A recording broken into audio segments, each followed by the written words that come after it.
મિત્રના પતિના બાંધકામ અંગે જિલ્લા કલેક્ટર ઓમપ્રકાશ બોલ્યા। 1997માં સોસાયટી બની, 2017 અને 2022માં એનએની અપીલ ફગાવાઈ છે। શ્રી સરકારવાળી જગ્યા પણ તેમાં સોસાયટી હોવાથી જગ્યા સૂચિત છે। સૂચિત જગ્યાઓ માટેના નિયમો મુજબ રેગ્યુલરાઇઝ થઈ શકે। સાથે પણ કહ્યું, સોસાયટીને રેગ્યુલરાઇઝ કરવા માટે કોઈ અરજી નથી થઈ।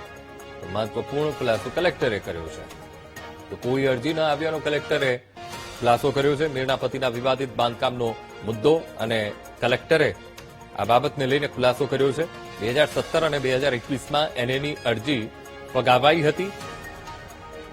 તો સાથે સાથે એ પણ જણાવ્યું, શ્રી સરકારવાળી જગ્યા પણ તેમાં સોસાયટી હોવાથી જગ્યા સૂચિત છે અને સૂચિત જગ્યાઓ માટેના નિયમો મુજબ રેગ્યુલરાઇઝ એ થઈ શકે। જમીન જે છે આમાં સૂચિત સોસાયટી ડેવલપ થઈ છે અને 97માં ડેપ્ટી કલેક્ટર દ્વારા આને જે જમીન જે છે આ ખરેખર આના પૂર્વજોની જમીન છે, પણ 97માં ડેપ્ટી કલેક્ટર દ્વારા ખાલસા કરવામાં આવી છે અને આના પછી આ લોકોએ 2017માં એને માટે એપ્લિકેશન મૂકી હતી, જે રિજેક્ટ થઈ છે। અપીલની જે કામગીરી જે છે આ ઓફકોર્સ પાર્ટી જે પણ હોય અને અપીલના તમામ માધ્યમ જે છે આ ખુલ્લા હોય છે, પરંતુ આપને ખબર હશે કે 2017-18 પછી ઘણી બધી સોસાયટીઓ આના પહેલા આપણે સૂચિતમાં ડેવલપ થઈ છે અને આને માટે સરકાર સૂચિત સોસાયટીને નિયમબદ્ધ કરવાનો એક કાયદો પણ લઈને આવી છે।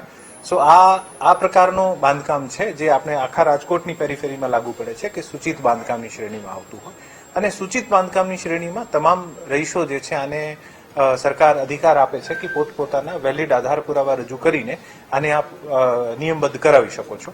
તો આ પ્રકારનું એક બાંધકામ છે જે પણ અરજદાર અથવા વચ્ચે પણ 2021 અને 24માં પણ એક શક્તિ સોસાયટી અને એક બીજી સોસાયટી દ્વારા પણ આ જ સર્વે નંબરમાં સૂચિતમાં આવેદન પણ કરવામાં આવ્યું છે। સો બેસિકલી આ ક્રાઇટેરિયા જે છે આ સૂચિતમાં આવતા હોવાથી અરજદાર જે છે આ પોતાનું એક્સરસાઇઝ કરી શકે છે અને આને જ કારણે આ બીજી જગ્યાએ જે સરકારી જગ્યા ઉપર દબાણ હોય આના કરતા ડિફરન્ટ છે।